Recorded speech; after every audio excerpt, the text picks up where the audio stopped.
Jatin hotel की balcony में खड़ा सोच रहा था। सामने एक छोटी सी पहाड़ी दिख रही थी। वो उधर ही निकल गया। जतिन हैदराबाद में जॉब करता था।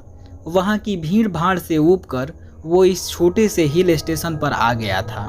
दरअसल ये एक पहाड़ी गांव था। लोग कम ही आते थे इधर। उसे ऐसे ही जगह की तलाश थी जहाँ कुछ शांति, कुछ सुकून महसूस हो। वो चलते चलते पहाड़ी पर पहुँच गया। नीचे झांक कर देखा तो घाटी थी। तरह तरह के फूल खिले थे वहाँ। वो वहीं बैठ गया और महसूस करने लगा उसके गालों को छूकर बहती ठंडी हवाओं को। सब कुछ कितना घुला घुला सा था। आसमान एकदम साफ था। ऐसा ही तो वह चाहता था। इंसानों की भीड़ से उसका मन ऊब चला था। उसने अपना कैमरा निकाला और नज़ारों को कैद करने लगा। वो सोच रहा था कि पहले क्या कैप्चर करूं। अब की बार जो हवा का झोंका आया उसमें बड़ी सम्मोहक खुशबू थी। चारों तरफ देखा तो कोई नहीं था। उसने सोचा शायद घाटी में खिले फूलों की खुशबू आ रही है। उसने कैमरे का एंगल सामने क्षितिज की ओर किया और कुछ गुनगुनाने लगा। उस खामोशी में उसकी आवाज़ बहुत गूंज रही थी। कितना सुकूनदायक होता है ना खुद के साथ रहना। वो एक बार फिर प्राकृतिक सौंदर्य में खो गया था। तभी उसे अपने पीछे से किसी के आने की आहट महसूस हुई। मुड़कर देखा तो एक लड़की खड़ी थी।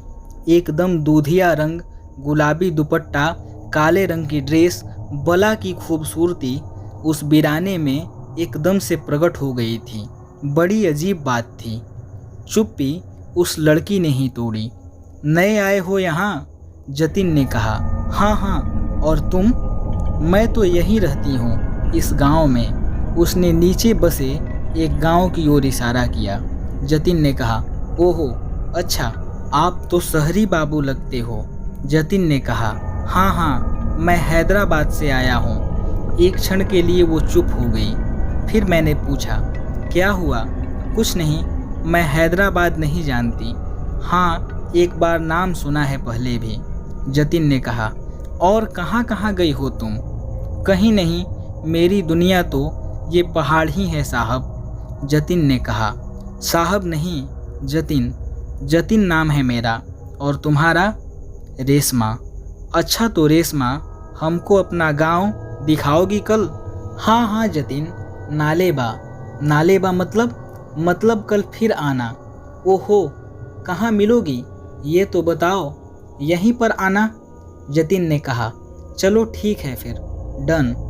तुम्हें कोई एतराज़ न हो तो तुम्हारी एक दो तस्वीरें ले लूँ इन खूबसूरत वादियों में? रहने दीजिए, मेरी तस्वीरों का क्या करेंगे? अरे इस पहाड़ी की तस्वीरों का भी मैं क्या करूँगा? एक और केवल एक कहते हुए जतिन ने तस्वीर क्लिक कर दी। रात होने को आई, मैं चलता हूँ। और तुम? मैं कुछ देर अकेले बैठ कर आऊँगी, आप जाइए। और हाँ, नालेबा, रेशमा ने कहा। जतिन गुनगुनाता हुआ पहाड़ी से नीचे उतरकर होटल पहुँचा और फ्रेश होकर खाना खाया। खाना खाने के बाद वह बिस्तर में घुस गया। अब ठंड बढ़ गई थी, लेकिन उसे नींद नहीं आ रही थी। वह उठकर कैमरा द्वारा ली गई तस्वीरों को देखने लगा कि आज कैसी तस्वीरें आई हैं। वो एक एक फ़ोटो को बहुत देर तक निहारता और खुद की फ़ोटोग्राफी को शाबाशी देता। इस तरह घंटों निकल गए। अब आँखों में नींद आने लगी थी। तभी उसे ख्याल आया कि रेशमा की तस्वीर कहाँ है। वो तो नहीं दिखी। सबसे लास्ट क्लिक वही था। उसने कैमरे को सबसे लास्ट में देखा, लेकिन उस तस्वीर में बस पहाड़ी और एक गुलाबी दुपट्टा जो हवा में लहरा रहा था वही दिख रहा था।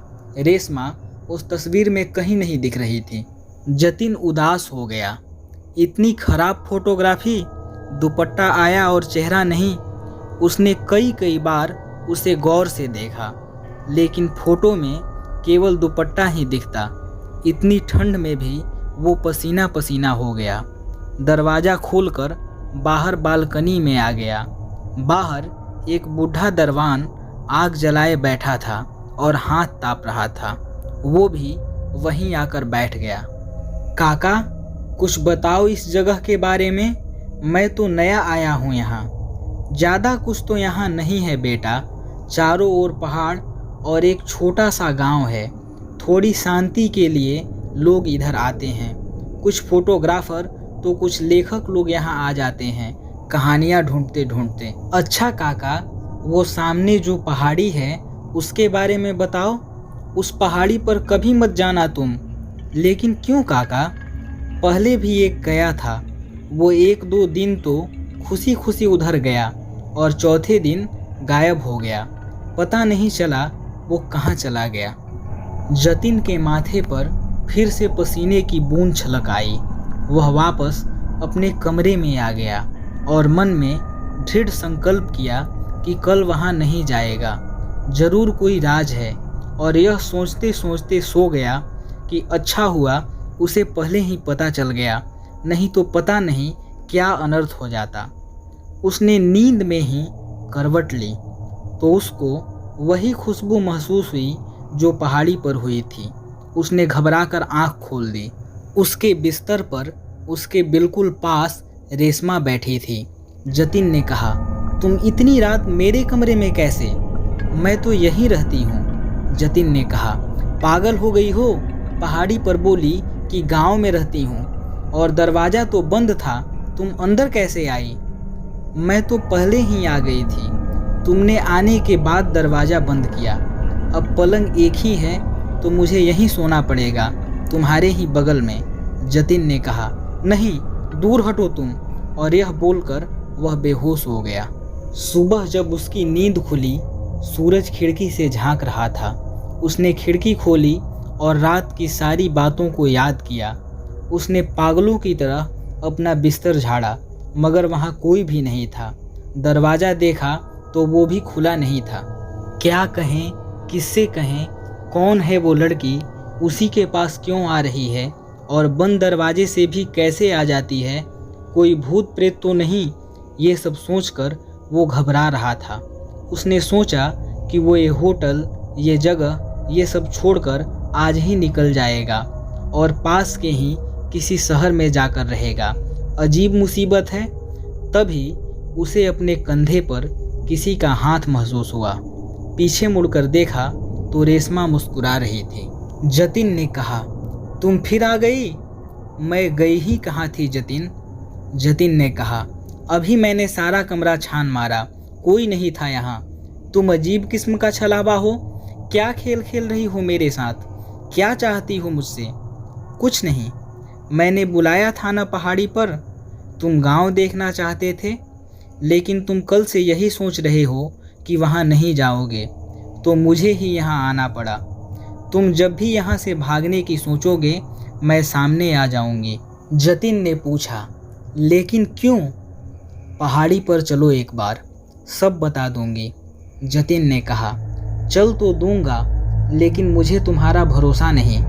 तुम मेरा वहाँ क्या करोगी? कुछ नहीं करूँगी, चलो तो। जतिन घबराता हुआ उसके साथ चल दिया। ये मौसम, ये पहाड़ जितना उसे कल अच्छा लग रहे थे, आज उतने ही बुरे। पल पल काका की बात याद आ रही थी, मत जाना उस पहाड़ी पर। लेकिन क्या करूं, इस चुड़ैल से पीछा कैसे छूटे? तुम फिर भागने की सोचने लगे? जतिन ने कहा, नहीं तो तुम्हें कैसे पता? मुझे सब पता है। यह बोलकर वह जोर जोर से हंसने लगी। डर के मारे दम सूख रहा था इस वीराने में। रेशमा ने कहा, ये जो बड़ा पत्थर है ना, इसके ऊपर के ये छोटे छोटे पत्थर उठाकर फेंक दो और उसके पार देखो क्या दिखता है। जतिन ने पूछा, तुम क्या करवा रही हो? कोई पत्थर खिसक गया तो मैं गिर जाऊंगा। मेरी मदद करोगे तो नहीं गिरोगे, और जो भागने की सोचोगे तो गिर जाओगे। पैर फिसल जाएगा तुम्हारा भी। हैदराबाद से आए हो ना? वो भी हैदराबाद से ही आया था। जतिन ने पूछा, कौन? रोज मिलता था मुझसे इस पहाड़ी पर, कहता था प्रेम करने लगा हूँ तुमसे, हैदराबाद ले जाएंगे। उसी कमरे में ठहरा था। एक रात वहाँ बुलाया उसने मुझे। और फिर अगले दिन पहाड़ी पर नहीं आया मिलने। मैं होटल पहुंची तो सामान बांधे खड़ा था जाने को। खूब झगड़ा हुआ। सामान छोड़कर वापस यहीं आया मेरे साथ। अच्छा चलो, नहीं जाता। तुम्हारे माता पिता से मिलकर शादी की बात पक्की करके ही जाऊंगा। हम घंटों बैठे रहे यहाँ। उसकी गोद में मेरा सिर था। मैंने आंख बंद कर लिया और उसने मेरा गला दबा दिया, बड़ी बेरहमी से, मेरे दुपट्टे से ही। जतिन ने पूछा, तुम फिर भी बच गई? रेशमा ने कहा, तुम पत्थर तो हटाओ। पसीना पसीना हुआ जतिन पत्थर हटाने लगा। वो खड़ी रही।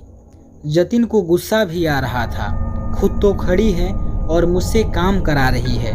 लो, हट गया पत्थर। झांक कर देखो अब इस बड़े पत्थर के पार। यहाँ तो एक लड़की, ये तो डेड बॉडी है। गुलाबी दुपट्टा, काली ड्रेस, बिल्कुल तुम्हारी तरह। घबराहट के मारे जतिन का बुरा हाल था। ये कौन है? रेशमा ने कहा, ये मैं ही हूँ। हाँ, मुझे मार दिया उसने। खुद हैदराबाद चला गया। मेरी लाश घाटी में फेंकना चाहता था, लेकिन वो यहीं अटक गई तो उसने ये छोटे छोटे पत्थर रख दिए। यहाँ 20 दिन हो गए। मेरे माता पिता ने पुलिस में शिकायत लिखा रखी है लापता की। वो तड़प रहे हैं, जानते भी नहीं कि मैं मर चुकी हूँ। जतिन का सिर चकरा गया। डरो मत, मेरी मदद करो, रेशमा ने कहा। पुलिस को जाकर बता दो कि तुमने पहाड़ी पर लाश देखी है। वो पहचान कर मेरे माँ बाप को दे देंगे। और ये आईडी कार्ड उसका ही है, मैं होटल से लाई थी। इसे मैं यहीं डाल देती हूँ, बॉडी के पास। पुलिस पहुँचेगी वहाँ तक। जतिन ने कहा, लेकिन तुम मुझे पुलिस के चक्कर में क्यों डाल रही हो? रेशमा ने कहा, तुम नहीं फंसोगे। तुम अनजान आदमी की तरह सूचना दोगे, बस थोड़ी पूछताछ होगी। जतिन ने कहा, और तुम मेरा पीछा तो नहीं करोगी? रेशमा ने कहा, नहीं करूँगी, बस इतना काम कर दो। तो इस तरह जतिन ने एक मासूम लड़की को इंसाफ दिलाया।